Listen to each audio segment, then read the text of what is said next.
Baik, bismillahirrahmanirrahim. Assalamualaikum warahmatullahi wabarakatuh. Ya, ketemu lagi ya Mbak dengan saya pada materi mata kuliah farmakologi ya untuk pertemuan yang terakhir yaitu tentang konsep dan prinsip pengobatan dalam konsep Islam ya, dalam pandangan Islam. Ya, ini merupakan materi pengayaan bagi Anda ya. Jadi Anda sebagai bidan, khususnya bidan muslim ya, harus paham mengenai bagaimana sih Islam memandang pengobatan ya. Jangan sampai nanti kita menggunakan semuanya ya untuk pengobatan tanpa melihat aspek-aspek Islami. Ya, bagaimanapun sebagai seorang bidan kita harus mengupayakan ya eh, kesehatan ya dengan berbagai cara, termasuk juga yang pasti kita harus mengikuti sunnah ya, sunnah Rasulullah, mengikuti perintah Allah begitu ya. Nah, apa saja sih yang akan kita pelajari pada pertemuan kali ini? Ya, pada kali ini tujuan pembelajarannya ada 3 ya. Yang pertama adalah mahasiswa diharapkan ya setelah selesai mata kuliah ini, khususnya materi ini, mahasiswa mampu memahami konsep pengobatan dalam pandangan Islam. Kemudian mahasiswa mampu memahami prinsip pengobatan dalam Islam, serta mahasiswa mampu memahami landasan-landasan ya, landasan-landasan hukum pengobatan dalam Islam. Ya baik, mohon nanti semua bisa menyimak ya. Jika ada pertanyaan nanti bisa disampaikan ya di grup WA ya, atau saat nanti kita evaluasi ya. Evaluasi menggunakan Google Meet. Nah baik, sebagaimana kita ketahui bahwa Islam itu adalah agama yang kafah ya, agama yang sempurna. Dan Islam mencakup semua aspek kehidupan, termasuk juga dalam hal sehat dan sakit, dalam hal pengobatan. Nah, masih ingat kisah Ayub ya, ketika dia berdoa kepada Tuhannya, waktu itu Nabi Ayub sempat sakit, ya maka apa sih doanya? Ya Tuhanku, sesungguhnya aku telah ditimpa penyakit, padahal Engkau Maha Penyayang dari semua yang penyayang. Artinya apa? Di sini memberikan pelajaran kepada kita bahwa seorang nabi pun gitu ya, seorang nabi pun yang istilahnya ya tentu hamba-hamba yang disayang Allah begitu ya, itu pun bisa sakit. Nah, ketika sakit maka pada siapa kita meminta pertolongan ya tentu kepada Allah. Kemudian pada Quran surat Asy-Syura ayat 80 juga Allah berfirman bahwa idza maridtu fahuwa yashfini, artinya apabila aku sakit maka Allah lah yang menyembuhkan aku. Ini konsep yang harus kita pegang sebagai seorang bidan ya muslim begitu. Kenapa? Ketika kita sudah berpegang ini, ya wa idza maridtu fahuwa yashfin. Termasuk juga ketika ada sesuatu menimpa ke kita, menimpa penyakit apapun itu, yakinlah bahwa Allah lah yang akan menyembuhkan. Ketika Anda bidan ketemu nanti dengan pasien yang klien entah itu ibu hamil, ibu nifas maupun ibu bersalin, ya bayi mungkin yang dia ada masalah terkait kesehatannya, maka ingat-ingat kembali ya ayat ini bahwa segala penyakit itu adalah dari Allah dan Allah lah yang menyembuhkan. Gitu. Jangan sampai kita kemudian mengkultuskan diri kita sebagai bidan. Artinya apa? Bu, kalau jenengan tidak berobat ke saya nanti tidak akan sembuh, misal begitu. Atau Bu, kalau jenengan tidak minum obat tidak akan sembuh. Iya, betul secara ayat kauniyahnya memang bahwa kalau perantara kesembuhan obat ya gitu, obat ikhtiar. Tetapi obat saja tanpa dibarengi dengan tawakaltu ilallah ya tentu tidak akan maksimal karena kembali ya kesembuhan adalah dari Allah gitu ya. Maka bisa dipahami ya. Artinya apa? Bahwa setiap kita memberikan obat apapun itu, maka sampaikan ke pasien, Bu, obat ini adalah perantara ya, hanyalah sebuah perantara. Hanya sebuah ikhtiar. Tetapi kembali yang menyembuhkan adalah Allah. Gitu ya. Ini konsep dasar sekali kaitannya dengan akidah ya, ketauhidan kita, kaitannya dengan pemahaman kita terkait penyakit bahwa semua datangnya dari Allah dan Allah lah yang menyembuhkan. Oke. Nah, pada sebuah hadis ya, hadis riwayat Bukhari, ya mangzalallahu da'an illa anzalalahu syifaan. Artinya bahwa Allah tidak akan menurunkan suatu penyakit kecuali Allah turunkan juga obatnya. Artinya apa? Bahwa yakin bahwa ketika Allah menurunkan suatu penyakit, Pasti ya, sebenarnya nih ada obat ya dari Allah. Hanya saja kadangkala manusia belum bisa menemukan ya obat yang tepat untuk penyakit tersebut. Termasuk juga pada kondisi seperti sekarang ini di mana COVID ya, COVID-19 masih merajalela. Termasuk juga Anda mungkin menjadi imbas dari COVID-19 ini, kuliah ya daring seperti ini, kemudian praktek-praktek dibatasi seperti itu. Sesungguhnya yakinlah bahwa Allah itu sesungguhnya menurunkan suatu obat. Hanya saja dengan keterbatasan ilmu, pengetahuan kita, keterbatasan ya kemampuan akal kita, mungkin ya kita belum bisa menemukan obatnya. Tetapi ya ini tugasnya manusia, adalah mencari dan terus mencari pengobatan yang tepat untuk suatu penyakit. Itu tugasnya manusia, ya. Allah kasih penyakit seperti ini, maka hai manusia, kamu punya akal kan gitu. Nah, tugas kita semua khususnya muslim kita harus belajar semaksimal mungkin untuk mencari kira-kira obatnya apa sih yang cocok, diteliti ya untuk kemudian bisa bermanfaat untuk umat manusia. Gitu ya. Ini hadis riwayat Bukhari. Kemudian lagi bahwa jadi setiap penyakit itu ada obatnya kecuali satu yaitu kematian. Ya, setiap penyakit tentu ada obatnya kecuali kematian. Iyalah kalau mati mah sudah sudah menjadi takdir ya gitu. Artinya kalau sudah jatahnya mati, kadangkala orang ya awalnya nggak apa-apa, sehat-sehat saja, ternyata Allah sudah memanggil ya dicabut nyawanya, itu pun bisa. Baik, nah ketika seseorang itu sakit, maka pengobatan akan mencakup beberapa hal. Kalau dalam kita melihat dasarnya gitu ya, dari Islam begitu ya, kita melihat ada dari pengobatan Al-Quran, pengobatan alamiah, atau gabungan antara Al-Quran dan alamiah. Maksudnya gimana Bu ya? Gitu. Nah, kita lebih detail lagi ya ke belakang ya. Kalau sekilas Anda lihat gambar ini ya, Al-Quran berarti otomatis pengobatan diambil dari Al-Quran. Kalau alamiah ya diambil dari sesuatu yang ada di alam sekitar kita, entah itu tumbuhan, entah itu hewan, atau bahkan dengan cara-cara yang itu sifatnya alami. Nanti kita mengenai bekam dan sebagainya. Kita lihat ya lebih detail lagi. Nah ini contoh pengobatan yang diambil dari Al-Quran ya, contohnya adalah ruqyah. Ya, di sini ruqyah atau ruqyah. Ruqyah itu merupakan suatu pengobatan dengan menggunakan ayat-ayat suci Al-Quran. Kalau secara ini sederhananya ya, mungkin orang yang hanya menggunakan akal pikiran berpikir apa iya sih ayat Al-Quran saja kok bisa menyembuhkan penyakit ya. Ya itu sudah kehendak Allah ya, tetap manusia kan ikhtiar memang disebutkan bahwa Al-Quran itu mengandung penyembuh, maka ikhtiar saja, tetap doakan orang yang sakit itu dengan Al-Quran, doakan orang yang sakit dengan ayat-ayat Allah ya. Ada banyak riwayat yang menyebutkan bahwa beberapa ayat-ayat dalam Al-Quran itu memiliki efek penyembuh. Nah, kita pelajari itu ayat-ayat yang mana sih. Nah, kemudian kita bacakan ayat-ayat itu pada orang yang sakit. Ya, ini sunnah. Kalau di logikakan mungkin tidak akan sampai nalar kita gitu ya. Nalar kita, pikiran kita yang terbatas yang tidak akan sampai nalarnya. Kenapa kok dari ayat Al-Quran kok bisa menyembuhkan seseorang ya?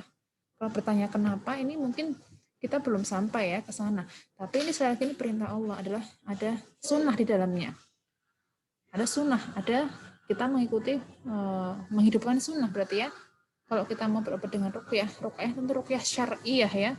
Ruqyah syar'iyah. Ruqyah syar'iyah seperti apa sih? Ya ruqyah yang murni dibacakan ayat-ayat Al-Quran, dan sebaiknya memang ruqyah itu ya dilakukan oleh diri dia sendiri, bukan kita meminta ke orang lain ya. Lebih utamanya adalah kita mencoba membaca ayat-ayat Al-Quran untuk membersihkan penyakit kita sendiri, baik penyakit jiwa, penyakit di badan, penyakit di pikiran. Nah ini coba kita bersihkan dengan, kita obati dengan ruqyah. Ada banyak kasus di mana seseorang dia sakit, diobati obat macam-macam, belum juga sembuh ya, qadarullahnya dengan perantara ruqyah ternyata sembuh. Ya. Kalau kita melihat secara lebih luas ya kaitannya dengan penyakit. Penyakit kan penyebabnya macam-macam, Mbak ya. Kalau secara medisnya ya memang mungkin penyakit disebabkan oleh apa sih? Oleh bakteri, oleh kuman, oleh apa gitu ya, oleh makanan yang salah misal, pola hidup yang salah. Tapi ada juga aspek lain yang kita tidak bisa memungkiri bahwa Allah itu menciptakan jin dan manusia, masih ingat ya? Ya, Allah menciptakan jin dan manusia. Keduanya diperintahkan untuk beribadah. Tetapi sebagaimana manusia, jin pun ternyata bisa juga dia berbuat mungkar, ya gitu. Manusia pun ada yang taat, ada yang mungkar. Jin pun ada yang taat, ada yang mungkar. Nah, kembali keingat dulu riwayat ketika Nabi Adam diciptakan, si iblis berjanji bahwa dia akan mengganggu manusia, ya. Ya, nanti coba dibaca lagi tentang penciptaan Nabi Adam ya, bahwa ketika Nabi Adam diciptakan, kemudian dengan Siti Hawa, kemudian si iblis tidak mau bersujud pada Nabi Adam karena dia merasa dia itu lebih tinggi derajatnya daripada si Nabi Adam. Adam diciptakan dari tanah, iblis dari api. Si iblis merasa dia lebih tinggi derajatnya daripada Adam. Kemudian si iblis dia berjanji dia akan mengganggu manusia sampai hari kiamat, sehingga nanti banyak manusia yang menemani iblis di neraka. Ini adalah janji dari permintaan dari si iblis. Ya, dan ini membuat kita harusnya hati-hati bahwa kita itu dalam godaan iblis ya, dari kanan, kiri, atas, bawah, depan, belakang itu iblis menggoda kita dengan berbagai cara. Nah, gangguan-gangguan tadi kadang-kala tidak hanya muncul dalam bentuk sakit kaitannya dengan jiwa, misalnya jiwanya tidak tenang, pikirannya tidak nyaman. Gangguan-gangguan tadi bisa saja munculnya dalam bentuk penyakit fisik. Nah, penyakit fisik ya. Penyakit fisik seperti apa sih? Ya banyak ya. Intinya penyakit fisik yang memang disebabkan gangguan itu tadi, jin yang tidak terlihat. Yang ini harusnya kita sebagai orang muslim harus beriman. Berimannya bukan untuk kemudian kita takut, enggak, kembali lillah ya. Kembali kalau takut ya kembali ke Allah. Masuk manusia takut dengan jin, enggak ya, harusnya ya enggak boleh. Kita takutnya hanya pada Allah gitu kan. Nah, artinya bahwa ketika ada sunnah bahwa ada ruqyah, begitu ruqyah syar'iyah untuk mengobati suatu penyakit ya, baik itu penyakit fisik, psikis ataupun penyakit spirit kita ya, hati kita. Maka saya yakin ada banyak hikmah besar di dalamnya. Ya, pasti ada manfaatnya, ada rutenya. Ketika seseorang sakit dibacakan Al-Qur'an ya, secara spiritual ya, dia lebih tenang, lebih nyaman, gelombang otaknya juga lebih rendah ya, pastinya lebih nyaman lah ya, lebih nyaman. Nah, dari kenyamanan itu, dari ketenangan itu, yang kemudian nanti akan beruntut ya ke dalam jiwa, ke dalam raganya, yang itu insya Allah ada energi besar yang berpengaruh ke orang tersebut.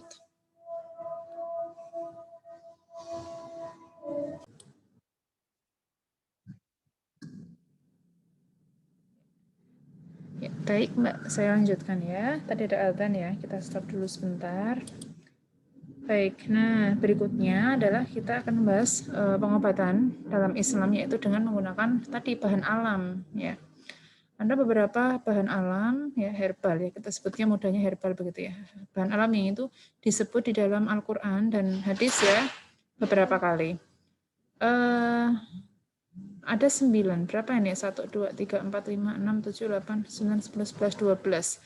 12 bahan-bahan ini disebutkan dalam Al-Quran dan hadis ya, dan memiliki fungsi untuk kesehatan. Apa saja sih? Nah, ada kurma, ada madu, ada jinten, ada minyak zaitun, lidah buaya, delima, kemudian zaitun ya, jahe, semangka, labu, anggur. Nah, herbal-herbal ini memiliki manfaat yang luar biasa sebenarnya. Namun kan kendalanya seperti yang saya sampaikan tadi ya, kadang-kala pengetahuan kita, wawasan kita belum sampai ke sana, keterbatasan kita yang masih ya mungkin belum mengeksplor lebih banyak lagi manfaat masing-masing herbal ini, sehingga kadang-kala berpikir apa ya sih ya delima bermanfaat untuk mengobati penyakit, apa ya sih madu manfaatnya untuk ini. Nah ada muncul begitu kadang-kala ya, apa sih jinten itu untuk apa sih manfaatnya? Ini tugasnya kita nih untuk mencari tahu. Ketika Al-Quran dan hadis sudah menyebutkan suatu bahan ya, kurma misal ada kurma, kenapa kurmanya kurma ajwa yang sering disebut ya, kurma Nabi. Jinten, kenapa jinten hitam yang sering disebut? Ya, nah ini harusnya memantik kita, memicu kita sebagai manusia untuk belajar lebih jauh lagi. Ya, Anda sebagai bidan, ya tentunya punya peran juga di sini. Peran apa sih? Nah, monggo nanti Anda baca-baca. Ya, dibaca-baca kira-kira dari sekian banyak herbal yang disebutkan di dalam Al-Quran dan hadis ini, yang ada kaitannya dengan peran Anda sebagai bidan itu apa? Ya, baik. Nanti masuk ke tugas, yang tugas materi ini adalah Anda saya minta untuk mencari ya literatur penelitian yang terkait dengan herbal ini. Dicari saja jurnal di Google, banyak kan ya. Ya, mencari satu dan dibaca. Tugasnya itu ya. Enak kan? Enak kan ya mencari satu dibaca, nanti dirangkum. Kaitannya apa? Kaitannya herbal-herbal ini fungsinya untuk dunia kebidanan. Entah itu untuk hamil, bersalin, atau nifas, untuk menyusui, atau mungkin untuk kesehatan anak. Ya, contoh satu saya sebutkan misal kurma. Nah, kurma kita tahu betul kurma ya. Kurma manfaatnya banyak sekali. Pertama tadi yang saya sampaikan di awal, kurma ajwa, kurma Nabi. Nah, itu manfaatnya besar sekali. Nah, kaitannya dengan kurma, ada enggak sih cerita masa lalu zaman Nabi yang kaitannya dengan dunia kebidanan? Nah, masih ingat kisah Maryam? Kisah Maryam melahirkan Nabi Isa, ya. Dia melahirkan di bawah pohon kurma. Ketika melahirkan sambil menggoyang-goyangkan pohon kurma sehingga kurmanya berjatuhan dan dia gunakan kurma itu untuk nutrisi ketika persalinan. Coba yang seperti ini Anda pelajari ya. Nah, kira-kira manfaatnya apa sih kurma? Kurma kok untuk kenapa dalam Al-Qur'an menyebutkan kisah Maryam?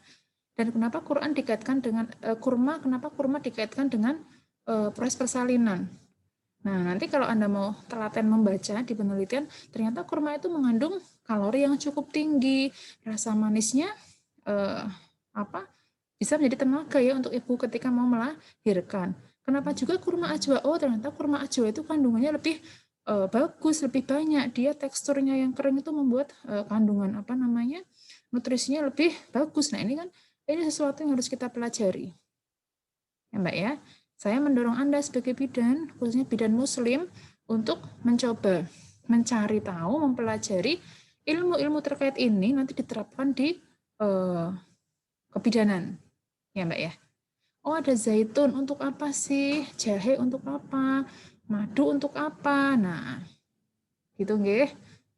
Kalau Anda terapinya D3 enggak harus ke penelitian ya, yang penting Anda mencari tahu di Google, nyari penelitian terkait manfaat ini untuk kesehatan ibu dan anak, dibaca saja ya, kemudian dirangkum. Nah, besok ketika Anda praktek jadi bidan, nanti Anda praktikkan. Gitu. Kalau Anda ingin kuliah lagi, nanti ketika D4 ke S2 ya, ketika S1 maupun S2, bisa Anda teliti ini ya, hal-hal semacam ini. Nah, oh ini sebelum ke sini ada yang belum saya sampaikan ya, ada yang namanya pengobatan alamiah tadi. Rasulullah memberikan contoh yaitu bekam ya, bekam. Bekam itu juga hal yang memang disunahkan ya. Nah, bekam itu untuk apa sih? Kalau kita lihat bekam itu sangat membantu untuk mengeluarkan apa ya, kotoran yang dalam tubuh ya. Nah, ini prinsip-prinsip pengobatan dalam Islam yang perlu Anda pahami sebagai seorang bidan ya, khususnya seorang bidan yang muslimah, maka kita harus memperhatikan prinsip-prinsip pengobatan dalam Islam. Apa saja sih prinsipnya? Secara umum ada 4 aspek ya. 4 aspek. Yang pertama adalah kita menggunakan barang yang halal dan baik untuk pengobatan. Menggunakan yang halal dan baik ya. Jadi memang diutamakan ketika mencari sesuatu yang untuk pengobatan, yakinkan bahwa barang itu halal. Kalau misal begini Bu, ya, saya nyari obat jenis tertentu di apotek kok jarang yang ada sertifikat halalnya Bu. Nah ya, kadang-kadang begitu ya. Coba nanti ada cross check sendiri deh, yang punya obat di rumah, Anda cari sertifikat halalnya, ada enggak? Apa sertifikat halal yang seperti apa sih ini nih, yang seperti ini nih. Ya, Majelis Ulama Indonesia ya seperti ini. Idealnya memang obat itu harus mencantumkan logo halal sebagai bukti bahwa dia sudah tersertifikasi. Namun kenyataannya Mbak ya, terkait dengan obat-obatan ada kendala ya yang tampaknya ini belum semua obat-obatan yang beredar dia bersertifikat halal. Nah, terus bagaimana kalau demikian? Nah, ini nanti masuknya pakai kontemporer ya Mbak ya, masuknya ke bahasan lebih detail lagi. Hanya saya ingin menegaskan bahwa sekali lagi masih bisa mencari yang halal, gunakan yang halal. Jika ternyata kok tidak ada ditemukan barang yang halal, adanya kok barangnya ini tidak ada obat lain nih kecuali barang yang najis, barang yang kotor, barang yang belum tersertifikat halal. Maka memang ada beberapa pendapat terkait dengan ini, ulama-ulama berbeda pendapat, termasuk juga vaksin ya, kayak vaksin yang sekarang jadi isu kan, jadi masalah yang dipertanyakan oleh masyarakat kita. Ada yang memandang bahwa vaksin itu ya tidak halal karena sebagian kecil bahannya ada yang mengandung dari unsur enzim babi. Nah, ada yang berpendapat bahwa itu haram begitu ya, tegas haram, tidak boleh umat Islam pakai itu. Tapi ada yang berpendapat boleh gitu ya. Ada berpendapat boleh ketika itu memang yang halal belum ditemukan.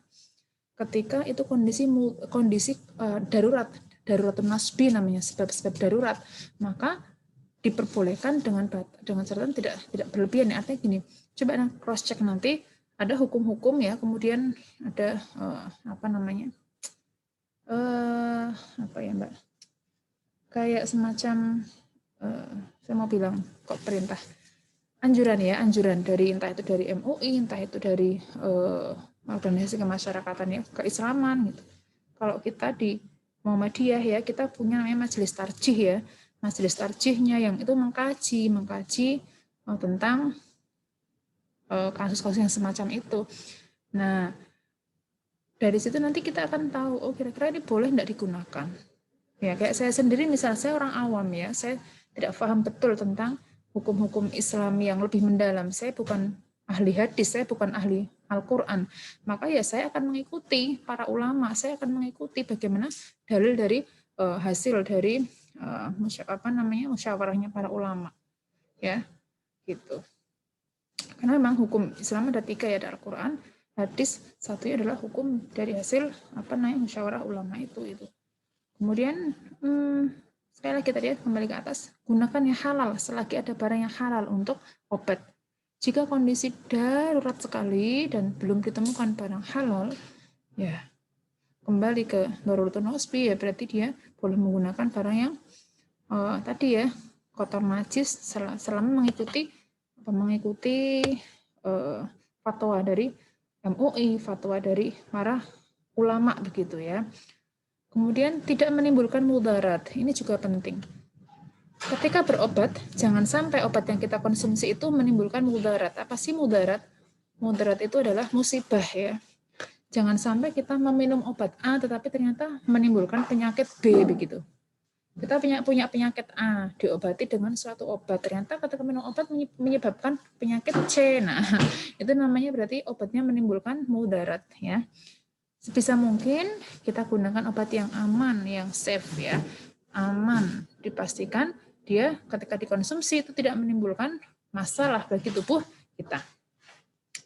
Kemudian pengobatan tidak bersifat TBC. Apa sih TBC? Tahayul, bid'ah, kurofat ya. Apa sih Bu TBC? Nah, coba Anda lihat di gambar yang saya cantumkan. Ada gambar bapak-bapak ya, Mbah Dukun sedang apa itu?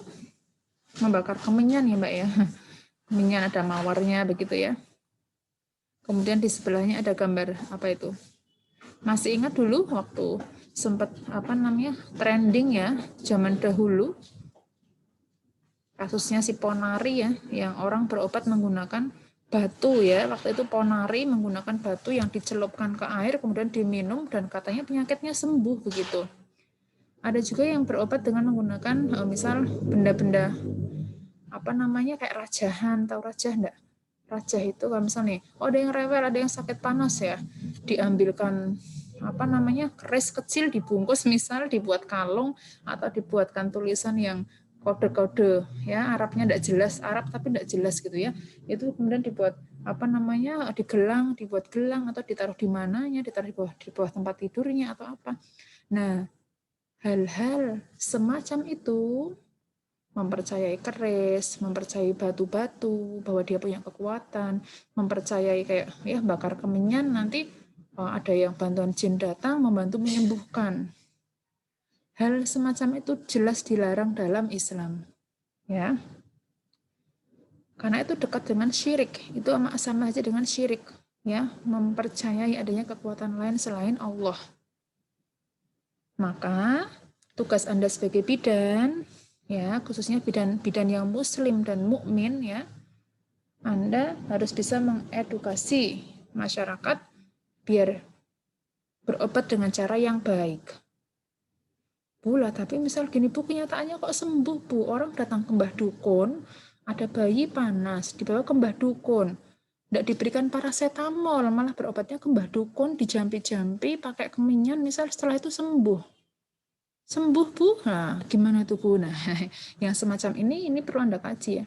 Ketika seseorang sudah menggunakan tadi jampi-jampi, kemenyan, macam-macam, dia sudah bersekongkol dengan jin ya. Maka yang membantu menyembuhkan siapa? Ya, memang kembali ke Allah ya. Tapi dia melewati perantara berupa kemusyrikan lewat jin tadi yang ikut membantu berperan di sana. Maka itu dilarang. Ya, sekali lagi gunakan cara yang benar ya, yang baik. Ya panas ya, panas. Gimana caranya? Oh kalau orang muslim ya dikasih paracetamol, dikompres ya. Ya semacam itulah, dikompres, kemudian diperbanyak, mungkin kalau dehidrasi ya ditambah diperbanyak konsumsi airnya ya. Hindari hal-hal yang sifatnya dia syirik. Terakhir adalah ikhtiar dan tawakal. Ini prinsip keempatnya adalah ikhtiar dan tawakal. Sebagai seorang muslim, maka ketika berobat kita harus ikhtiar dan tawakal. Artinya apa? Bahwa kita bisa berobat dengan macam-macam ya, dengan obat A, dengan obat B, dengan obat C. Kita bisa ke dokter A, dokter B, dokter C. Tetapi ingat sekali lagi yang menyembuhkan adalah Allah. Ya. Wa idza maritu fa huwa yashfin, itu kan dari awal ya, di awal sudah saya sampaikan. Wa idza maritu fa huwa yashfin, maka ketika sakit Allah lah yang menyembuhkan. Nah, kita pun harus mendorong ke pasien. Misal ada pasien datang, dia demam ya, kita kasih obat.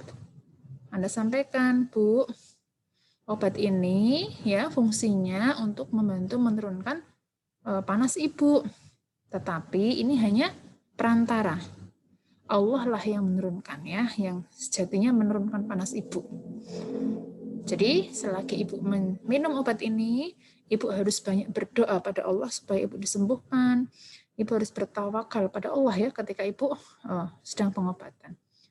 Kalau ternyata minum obat berkali-kali tapi kok tidak sembuh, qadarullah, Allah, kembali ke Allah yang berkehendak. Ya.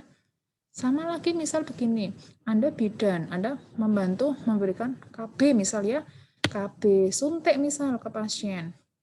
Pasiennya datang ya, kondisinya ternyata dia hamil, kebobolan. Pasiennya bilang ke Anda, Bu bidan, saya itu sudah KB, suntik ya, habis suntik. Perasaan kemarin ini kok ternyata saya hamil gitu ya. Nah, memang kita harus evaluasi ya, kira-kira salahnya di mana. Tetapi di sisi lain kita juga harus kembalikan bahwa obat itu yang membuat manusia, ya. Sementara kehamilan ya tadi itu sudah Allah gariskan gitu ya. Artinya bahwa itu Allah sudah berkehendak di sana ya, sudah Bu diterima mawon Bu ya. Ibu sudah berusaha ber-KB dengan sebaik-baiknya, sudah ikhtiar KB. Kalau ternyata hamil, ya sudah Bu diterima, alhamdulillah itu rezeki Ibu, disyukuri, tinggal dirawat kehamilan dengan sebaik-baiknya. Gitu ya, jangan malah dimarahi lah Ibu sih gimana. Nah, enggak ada solusi kalau seperti itu. Itu ibunya tambah stres kalau digitukan ya. Jadi tetap kita dukung. Enggak apa-apa Bu, kan namanya juga itu dari Allah ya, Ibu sudah ikhtiar ber-KB, sudah disuntik tapi kenyataannya hamil, ya sudah Bu, disyukuri saja. Itu ya. Nah, ini peran ini penting sekali Mbak. Anda harus memasukkan seluruh prinsip ini dalam setiap tindakan Anda. Ikhtiar tawakal bahwa segala penyakit dari Allah, segala kesembuhan dari Allah. Ketika minum obat, bismillah ya Allah, saya minum obat ini, perantaranya ini, tapi saya yakin engkau lah yang menyembuhkan ya Allah, gitu ya. Aku ikhlas ya Allah, gitu ya. Nah, dalam kaitan dengan kesehatan ini Mbak, boleh Anda lihat di gambar sini ya, ada 3 aspek ini ya. Prinsip-prinsip tadi yang saya jelaskan, ada 4 prinsip tadi, itu semuanya ya, mencakup ya aspek menjaga kesehatannya, mengurangi penyakitnya, serta ini mencegah penyakitnya ya. Artinya ketika kita mencegah suatu penyakit, menjaga tubuh biar sehat, atau mengurangi atau mengobati penyakit yang ada, harus melihat 4 aspek ini. Ketika untuk mencegah penyakit ya, makan dengan makanan yang halal, yang thayyib, yang baik ya. Makanan yang kira-kira tidak menimbulkan mudarat gitu kan. Nah, ketika makan ya harus berdoa ya dengan baik, tawakal, semoga makanannya jadi hal yang baik bagi tubuh kita. Nah, baik nih slide terakhir ya. Kesimpulannya bagaimana ini? Ya, monggo nanti Anda simpulkan sendiri-sendiri. Ya, tulis di komentar ya di bawah ya, biar nanti bisa saya lihat siapa saja Anda yang menyimak materi ini sampai tuntas. Bagaimana bidan harusnya bersikap ya, tadi sudah saya jelaskan per slide-nya, ada gambaran paling tidak ya, apa yang harus kita lakukan. Selebihnya saya ingin mendengar ya, membaca kira-kira dari Anda masing-masing kesimpulan apa yang Anda dapatkan dari materi ini. Kemudian apa yang akan Anda lakukan ya besok ketika Anda jadi bidan. Oke, sampai di sini jelas ya, semoga bermanfaat. Ya Mbak, monggo nanti kalau ada diskusi, ada yang mau ditanyakan, boleh Anda sampaikan ya di grup WA ya, biar nanti kita diskusi. Gitu. Baik, terima kasih. Saya tutup. Akhirul manitaqo. Assalamualaikum warahmatullahi wabarakatuh.